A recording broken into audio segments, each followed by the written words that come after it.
Hello, I'm Desmond P. Ryan, the author of the Mike O'Shea crime fiction series and the Mary Margaret Cozy series, and you're listening to the Dark and Stormy podcast. Hello and welcome to Dark and Stormy Book Club. Today we visit the new annotated Strange Case of Dr. Jekyll and Mr. Hyde. Enjoy. I'm Ann Dart. I'm Tracy Stormy. And I'm Kathy Knight. And together we are It Was a Dark and Stormy Book Club, a podcast for mystery lovers. Welcome.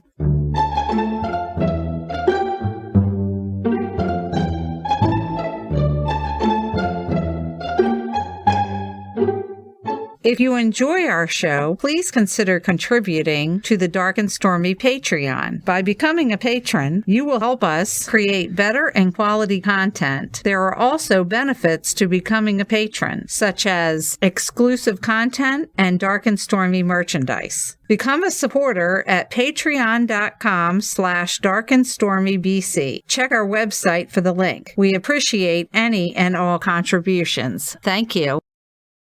We are blessed as a podcast. We have some wonderful book fairies that send us amazing books to review and look at. And for your Christmas shopping pleasure, we were sent a book from our fairy, Megan Beatty. It is the new annotated Strange Case of Dr. Jekyll and Mr. Hyde, edited by Leslie Klinger, and the introduction is done by Joe Hill.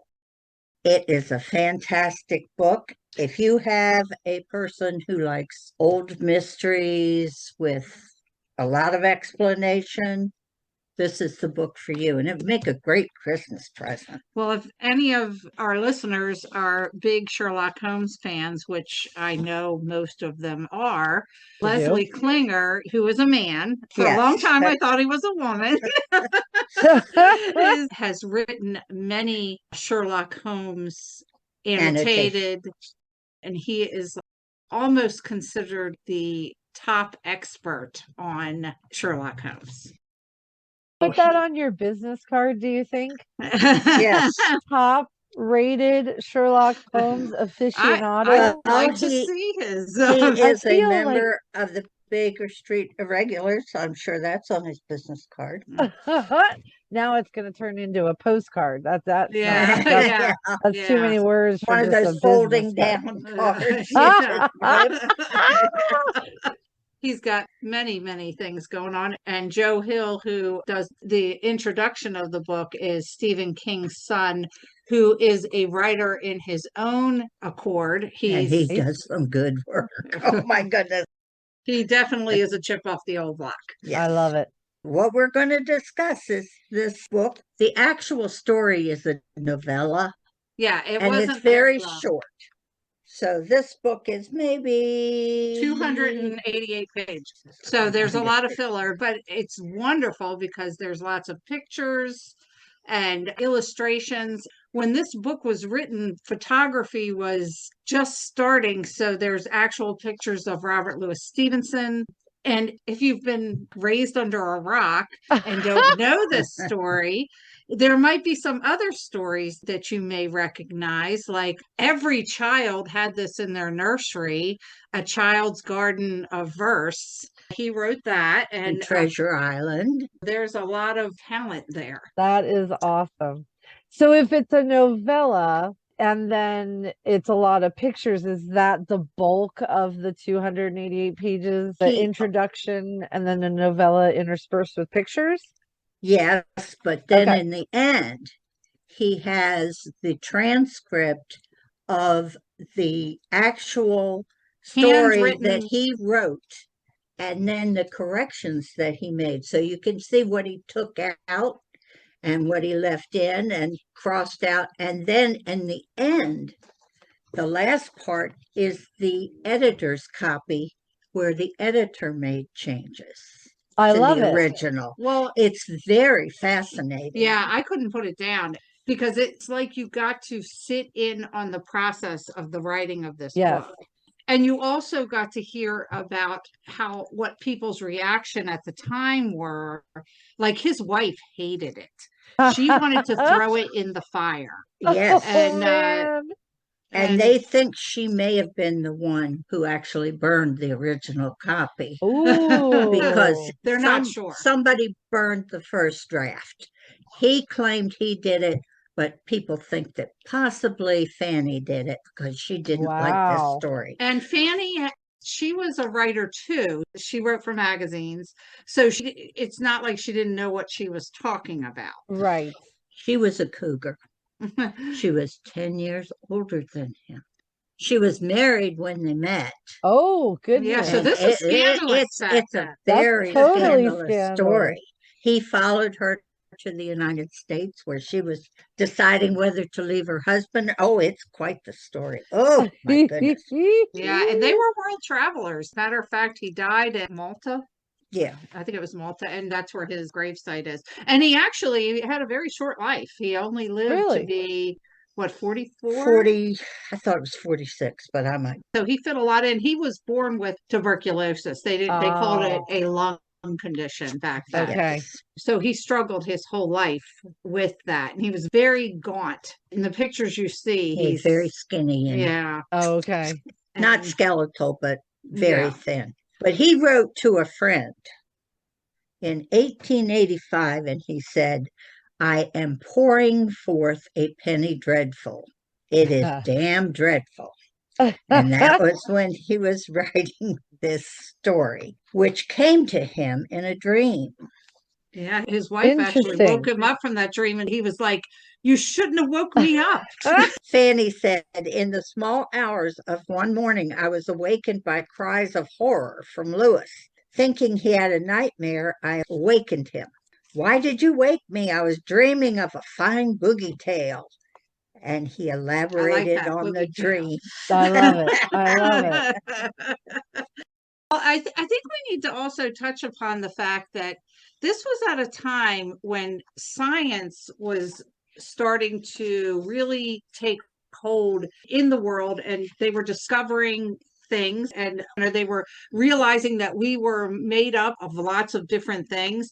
So that's when a lot of these stories started to take hold, like Mary Shelley's Frankenstein. Right. Without the science, they would have never been able to write these stories. And so they came at the time when they were almost needed, and science became the boogeyman.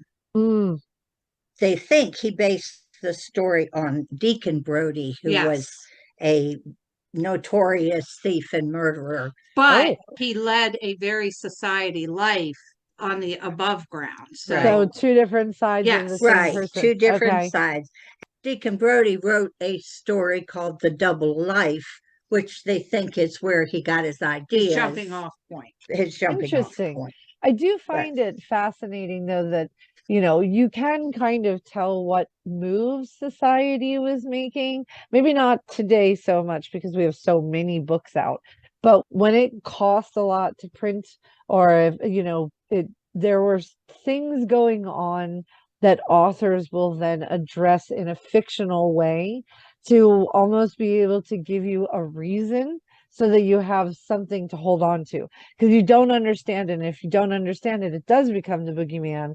And so they'll put it into a book to give your brain a place to start with. Oh, that's a possibility, or that would never happen. But what about this?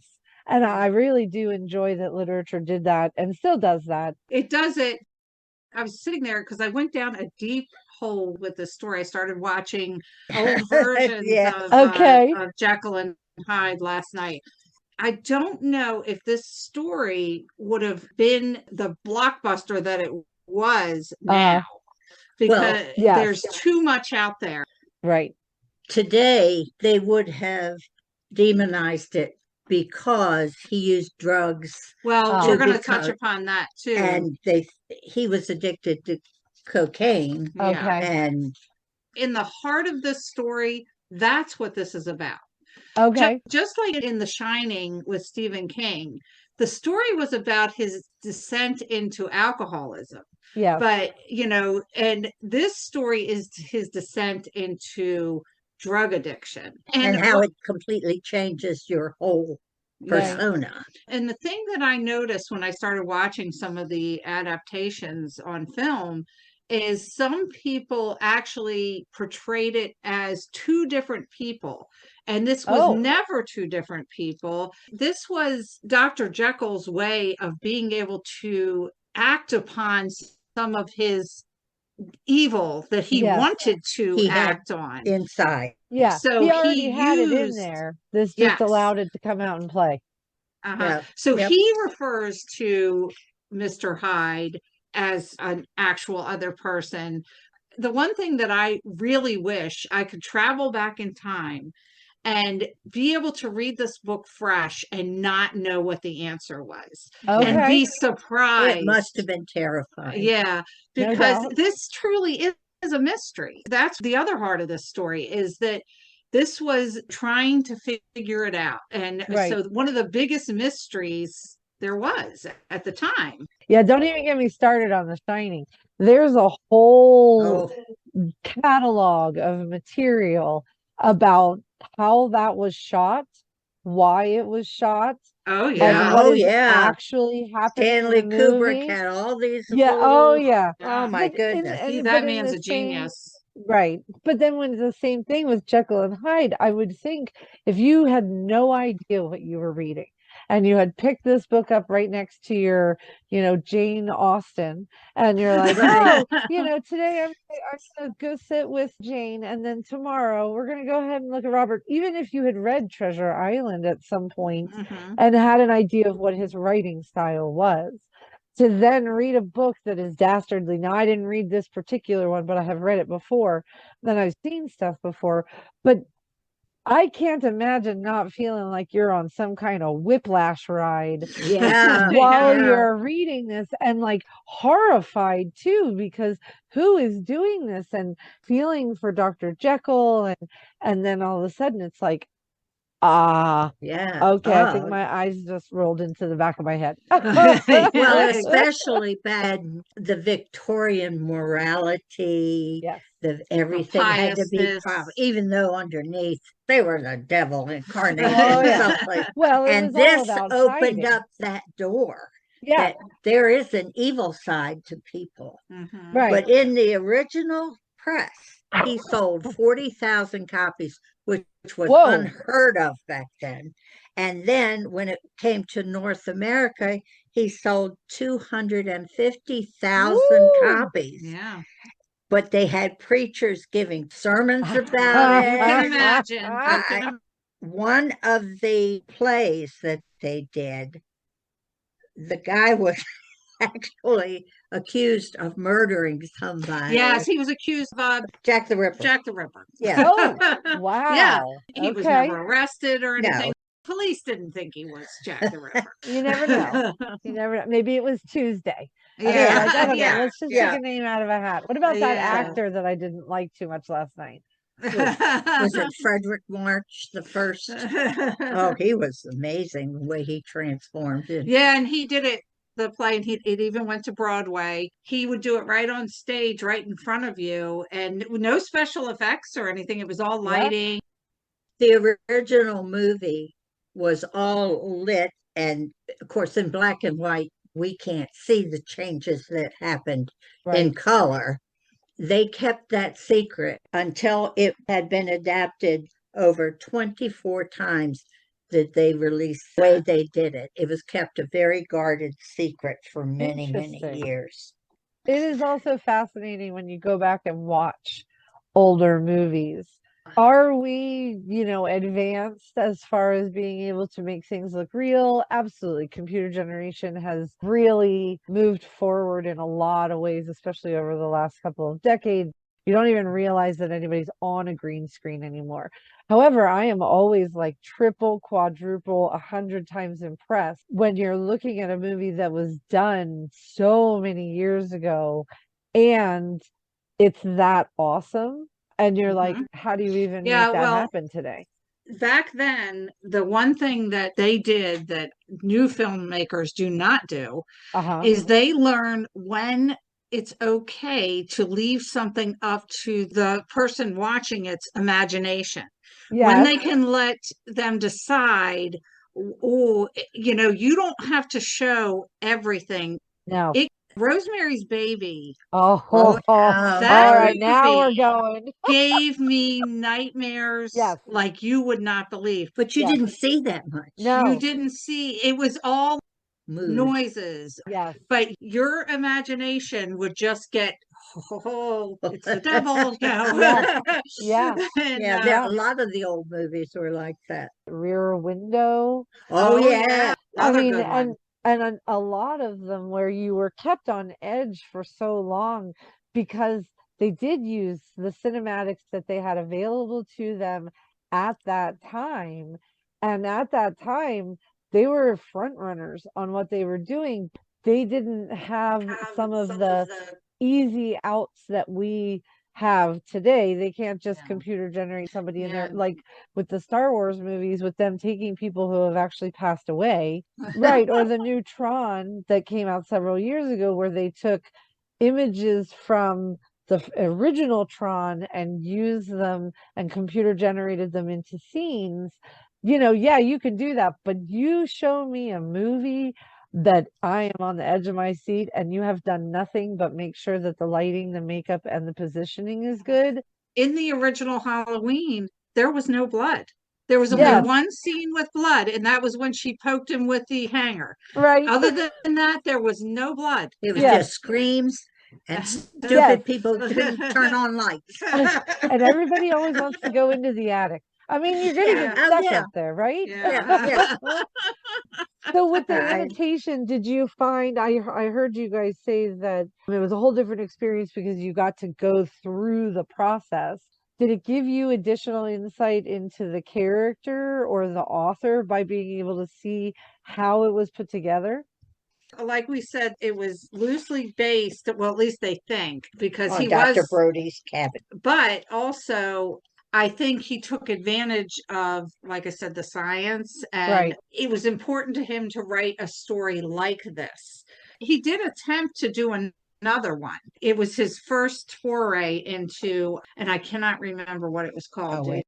It was basically about living two lives. Okay. He was already experimenting with this style. Remember when you were on before, we talked about a fluidity of writing? His Yes. writing is just, it's beautiful. Well, he wrote it in one sitting. Well, there's controversy about that. Well, we think like that's controversy. true. Bring that on. Because he came downstairs to read it out loud to his son and his wife. Then he went back upstairs and started writing some more. But that's the only thing they have. They're not sure if he wrote it in one sit. But it was he was Okay. a fevered writer. He was Yeah. he was on fire. I got He you. was going to get this story out. That's Huh. why they think. That's why they think he was using cocaine, because he was addicted to cocaine. Okay. Okay. And that causes fevered Right. activity. Apparently, never Well, tried it myself. Neither have I. Obviously, we're all completely unexperienced here. Clean. Clean, yes. Yes. So depending on what Sherlock Holmes movie and or book you're reading, sometimes they have him like far, far out there in opiates. And Yes. the reason that he was so focused down is that he was taking a lot of drugs and incapable of not having those, but then the side effect of that was his brain just hyper focused on everything. Not every Sherlock Holmes is set up that way, but it's fascinating to me because I think there was a lot of drug use and not always because you knew what you were doing. I mean, Cocaine that's- was in everything. it was in Coca-Cola. Coca-Cola. You know, people were The old rubbing ris- their kids' gums with vodka or bourbon because they were teething.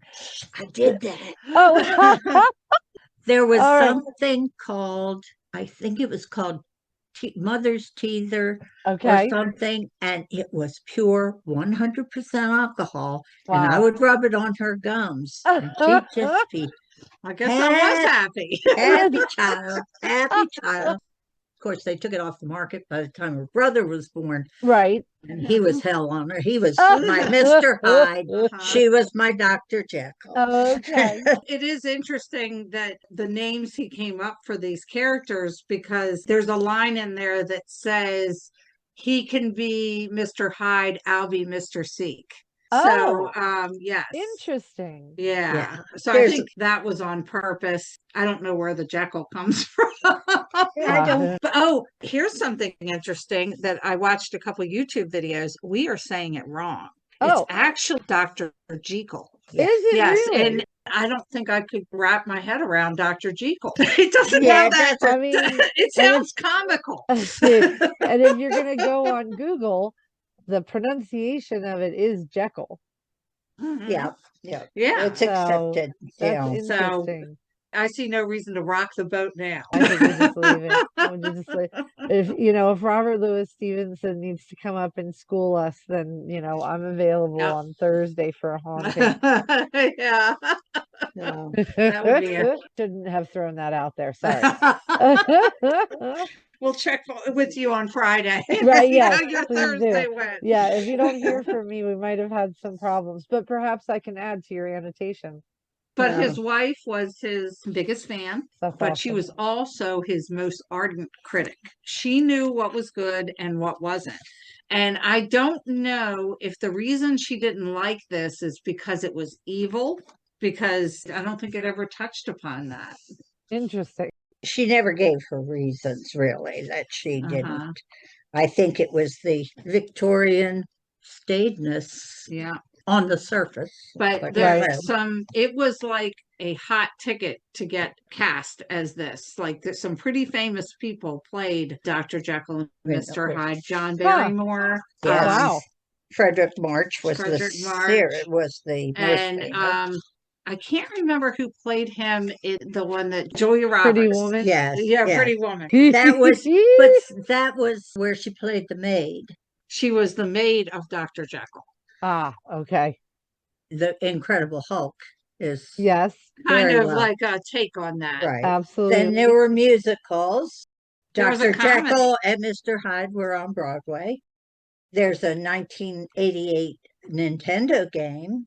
Oh my. There's even a porn movie with Dr. Sexual and Oh. Mr. Hyde. The best parody, they say, is Stan Laurel's silent but amusing spoof, Dr. Pickle and Mr. Pride. Oh, I love it. So, I'd like I to see love that it. one. I'd like to see I- that one too. I That would be sounds interested kind of in that fun. myself. But there have been a million remakes of this over the years. Of course. And I've watched most of them. Some of them weren't that good, but There's a comedy one from the 1980s that's absolutely unwatchable. It is Oh, horrible. that's not was good. it Dr. Abbott and Costello? No, Dr. no. That was No, horrible. this is like no name people. You wouldn't recognize who they Oh, are. Was no. it Dr. Sexual? No, I did not watch that one. No desire. Oh, So, my Misty, let me word. ask you this. Have we Yes. convinced you that this would be a good book to buy for Christmas? Yes, I am fascinated as an author. I love to watch other people's processes, especially as you're going from the forward or the intro to the story to the look at this is the way he started out and this is what it ended up as. Right. I think you would get a lot of different insights into how it came to be. And it is a super popular book even today. And so you can't go wrong by looking at and finding through the annotations what were the pieces that pulled people in. Yes, Yeah, definitely. it's also interesting that it's a very small group of people who have written stories that have created characters Yes. that are still recognizable today. Yes. Dracula, Frankenstein. There's only a few in that group that can say, if you say Dr. Jekyll and Mr. Hyde, I don't know if a baby would know or a 3-year-old, but give them time. Give them Yeah. time. I mean, you know, but yeah, it's very true. I mean, there are plenty of people who write very popular fiction, and maybe those people will share their stories or share a book that they liked with somebody from a younger generation. But as far as wide coverage, Mhm. there are a lot. And funny enough, because as you said that, funny enough, most of them are monsters. Yes. Yeah. Oh, Yeah. yes. Yeah. Well, part of the vampire lore was that people thought that other people could climb out of their graves after Yes. they had died, and so they would put a stake in them so that they Or a could bell. not get out of the coffin. No, the Yeah. bell was in case you Well, woke up Yeah. Yes, Yeah. after yes, you were and buried. that's because When I people was were. a teenager, I thought that would be the worst. How could you Oh, I be couldn't even buried under? imagine. Oh, Yeah. just I still do. I don't No, need to be yeah, a teenager. I think no, that's pretty bad. exactly, I exactly. hope they But check and make sure everything's not working. right. Well, when you look at the monster aspect, 9 times out of 10, because I really can't think of that 1 out of 10, but I'm not going to say a blanket statement of everything. Generally speaking, it is society trying to work their way through something that they don't understand. And Definitely.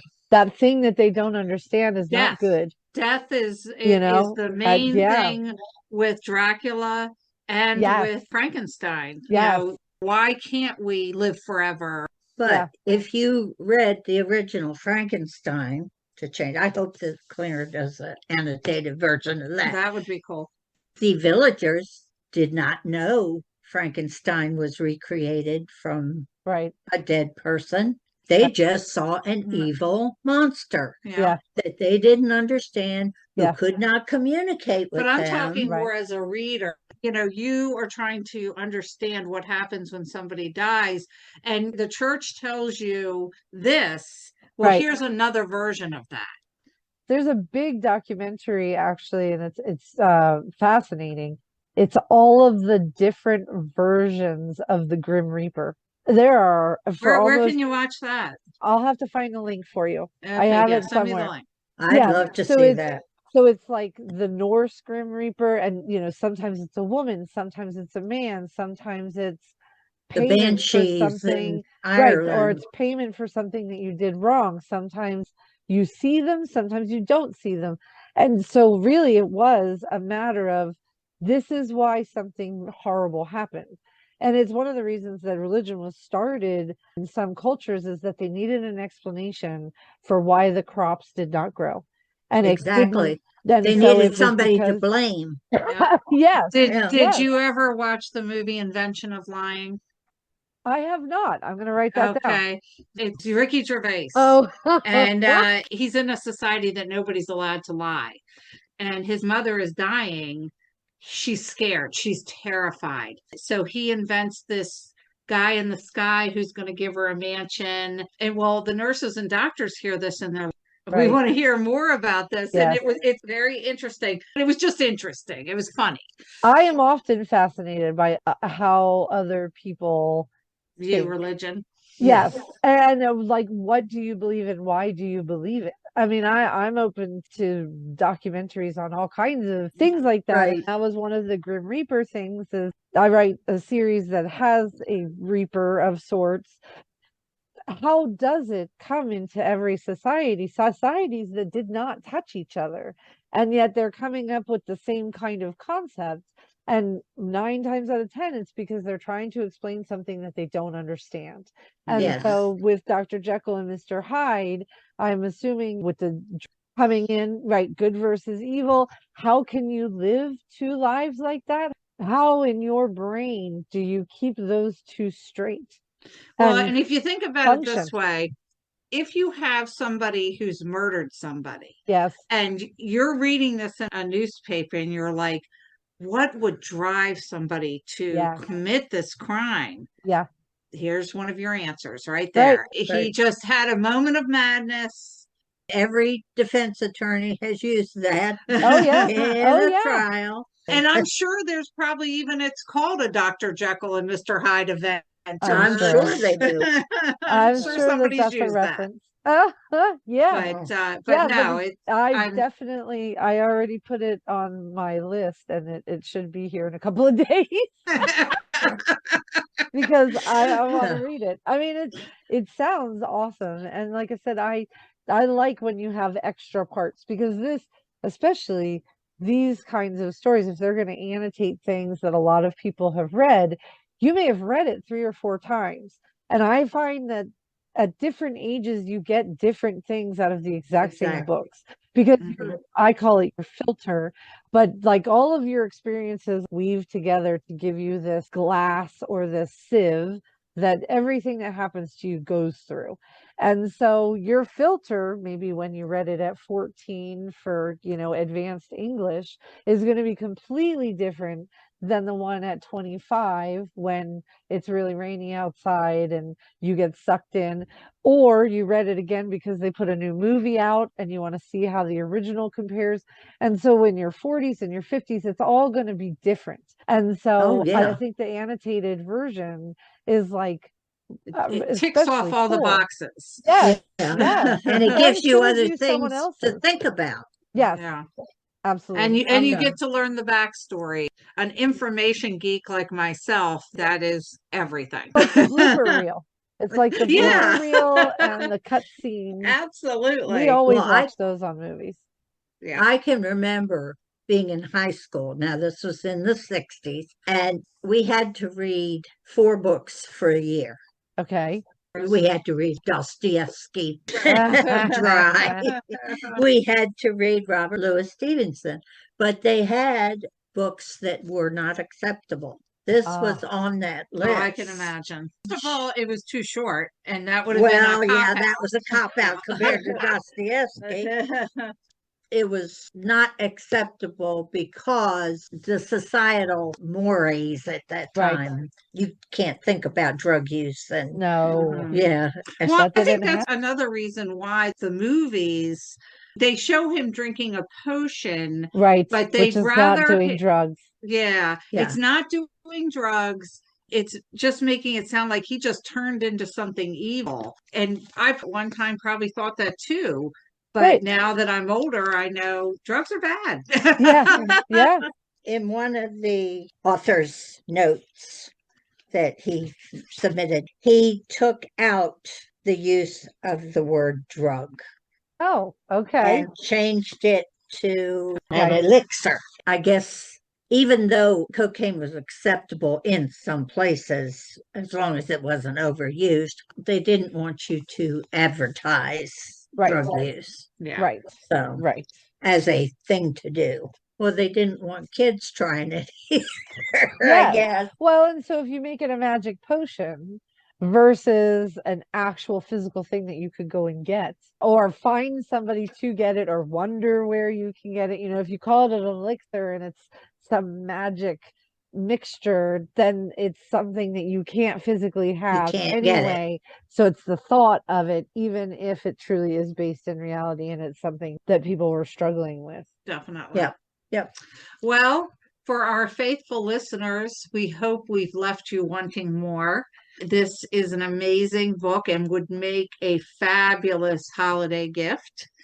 I think so too. We thank Megan for sending it to us.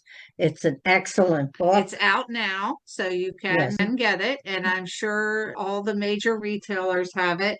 But like we always say, support your small independent book owners. And especially if you need one, we have Caprico's books, and the link is on our website. And in our newsletter. Trivia. Last week's question was, which mystery author knew they would become a professional writer before the age of 8? A. Mickey Spillane. B. Anthony Horowitz. C. Tom Clancy. Or D. Laura Lippman. The answer is B. Anthony Horowitz. Horowitz started writing at the age of 8, and he instantly knew he would become a professional writer. This is because he was an underachiever in school and not physically fit, and found his escape in books and telling stories. In a 2006 interview, Horowitz stated, "I was quite certain from my earliest memory that I would be a professional writer and nothing but. This week's question is, which author began his journalism career with an assignment to cover the Democratic National Committee in 1964? A. Daniel Silva, B. Walter Mosley, C. Donald Westlake, and D. Joseph Thorne. Tune in next week for the answer. Before we close this up, I want to say we're thinking of you to our friend Leslie Karst, who is in Hawaii Oh, and was yeah. sending pictures of Mauna Loa in the background. And they had a Christmas parade with volcanic ash, and they were tossing and let it snow. Oh my gosh. But we're thinking of her, and we hope everybody's safe. Luckily, it's another island. It's not the island they're on. But it's the wind. That's Yeah, not the yeah. eruption isn't what gets you. It's the Yeah. ash and the But I flow. like the Right. pictures where she shows instead of a sunset, it's a lava glow. Yes. Yes. But we're thinking of her and her partner, and And for planning purposes, we have a few more episodes to close out the year. And then we will be taking our long winter's nap and we'll be rejoining you in the upcoming year. We will not leave you empty-handed. We will be putting out some best of episodes. So we hope you stick with us. and we thank you, Misty, for joining us. We look forward to many Episodes, more yeah. episodes, and we look forward to some exciting books coming up in the new year. And remember, Life would be boring without a little mystery. bye. Bye.